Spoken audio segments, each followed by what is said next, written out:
വിഴിഞ്ഞം അന്താരാഷ്ട്ര തുറമുഖം ഇപ്പോൾ ആഗോളതലത്തിൽ തന്നെ ചർച്ചയായിരിക്കുകയാണ്.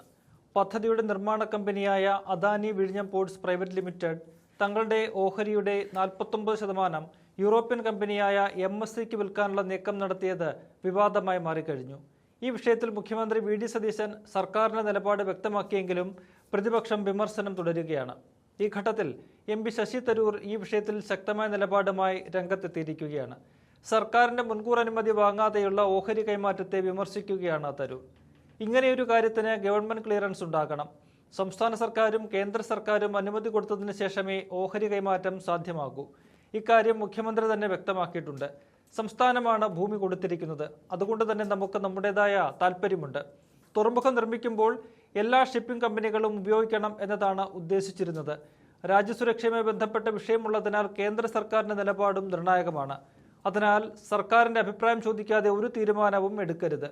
അദാനിയെ എതിർക്കുകയല്ല, തുറമുഖത്തിന്റെ വളർച്ച ആവശ്യമാണ്. എന്നാൽ നിയമങ്ങൾ പാലിച്ചും കൺസഷൻ കരാർ അനുസരിച്ചും മാത്രമേ അത് നടത്താനാകൂ. എല്ലാം പഠിച്ച് സർക്കാർ തീരുമാനമെടുക്കുമെന്നും തരൂർ വ്യക്തമാക്കുന്നുണ്ട്. അദാനി സംസ്ഥാന സർക്കാരിന്റെ മുൻകൂർ അനുമതി തേടാതെയാണ് ഓഹരി കൈമാറ്റത്തിനുള്ള നടപടിക്രമങ്ങൾ തുടങ്ങിയിരിക്കുന്നത്. പത്രവാർത്തകളിലൂടെയാണ് സംസ്ഥാന സർക്കാർ ഇക്കാര്യം അറിഞ്ഞത്. സംഭവം വിവാദമായതിന് പിന്നാലെ കഴിഞ്ഞ ദിവസമാണ് സർക്കാരിന്റെ അനുമതി തേടി അദാനി പോർട്സ് കമ്പനി കത്ത് നൽകിയത് പോലും. എന്നാൽ ഇക്കാര്യത്തിൽ UDF സർക്കാർ സ്വീകരിക്കുന്ന നിലപാട് നിർണായകമാണ്. പ്രത്യേകിച്ച് വലിയ തോതിൽ മുഖ്യമന്ത്രി വി ഡി സതീശനെതിരെ വിമർശനം ഉയർന്നിരിക്കുന്ന ഘട്ടത്തിൽ ഈ വിഷയത്തിൽ കോൺഗ്രസ് പാർട്ടിക്കുള്ളിലും രണ്ടഭിപ്രായമാണുള്ളത്. സർക്കാർ അറിയാതെ ഓഹരി കൈമാറ്റ നീക്കം നടത്തിയ അദാനി കമ്പനിക്കെതിരെ ശക്തമായ നടപടി വേണമെന്നാണ് KC വേണുഗോപാൽ പക്ഷം ആവശ്യപ്പെടുന്നത്. ഈ സാഹചര്യത്തിലാണ് ശശി തരൂർ MPയുടെ പ്രതികരണം. ആ വാക്കുകൾ കാണാം.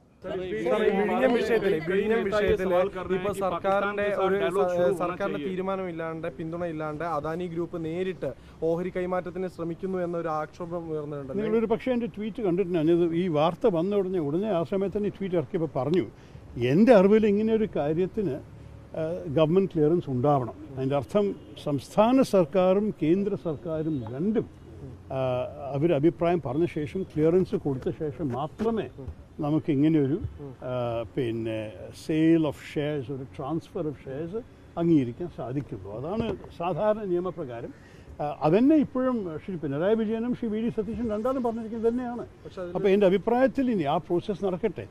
എനിക്ക് എപ്പോഴും ഈ ലോയർമാരെ ഇടപെട്ടിട്ട് ഒരു പക്ഷേ ഇൻറ്റർപ്രിറ്റേഷൻ്റെ വിഷയം വരാം. ചിലവർ പറയുന്നു അത് 24% കൂടുതലാണെങ്കിൽ, അങ്ങനെയാണ് ഞാനും വായിച്ചത്, അവർക്ക് സർക്കാരിൻ്റെ അനുമതി വേണ്ടി വരുന്നു. മറ്റേവർ ചിലവർ പറയുന്നു അല്ല 74% വരെ അവർക്ക് ട്രാൻസ്ഫർ ചെയ്യാനുള്ള പൂർണ്ണ അവകാശമുണ്ടെന്ന്. ഇതിൻ്റെ വിഷയത്തിൽ എന്തായാലും രണ്ട് കാര്യം മനസ്സിലാക്കണം. സംസ്ഥാനമാണ് ഭൂമി കൊടുത്തിരിക്കുന്നത്.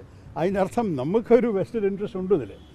രണ്ടാമത്തത്, നമ്മൾ ഈ തുറമുഖം കെട്ടുമ്പോൾ നമ്മളുടെ ഉദ്ദേശമായിരുന്നത് എല്ലാ ഷിപ്പിംഗ് കമ്പനീസും അതിനെ ഉപയോഗിക്കണം. ഭാവിയിൽ ഈ MSC കപ്പൽ തന്നെ വരുന്ന നിർബന്ധമുണ്ടാകാൻ പാടില്ല. ഇതൊരു മൾട്ടി ഷിപ്പിംഗ് ലൈൻ പോർട്ടായിട്ട് തന്നെ തുടരണം.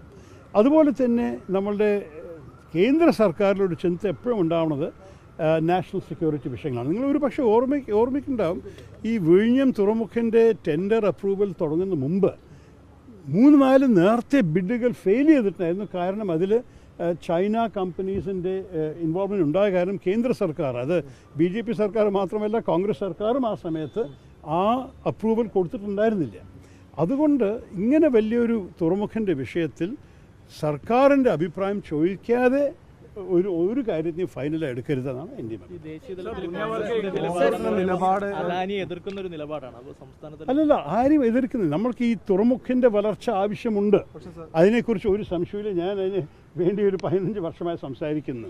പക്ഷേ അതിന് വളർച്ച ചില നിയമങ്ങൾ പാലിച്ചിട്ടും ഞങ്ങളുടെ സ്റ്റാൻഡേർഡ് കൺസെഷൻ അഗ്രിമെൻറ്റിനെ അതിൻ്റെ ഡീറ്റെയിൽസ് റെസ്പെക്ട് ചെയ്തിട്ട് മാത്രമേ മുന്നോട്ട് പോകാൻ സാധിക്കുള്ളൂ. പക്ഷേ മുന്നോട്ട് പോകണമെന്ന് ആരും കുറ്റം പറയുന്നില്ല. ഇതിനെല്ലാം പഠിച്ച് മനസ്സിലാക്കിയിട്ട് തീരുമാനം എടുക്കും സർക്കാർ. രാഹുൽ ഗാന്ധി ഒരു സമയത്ത് JPC അന്വേഷണം വരെ ആവശ്യപ്പെട്ടിട്ടുണ്ട്. അടുത്ത പോയിന്റിന് വൈകി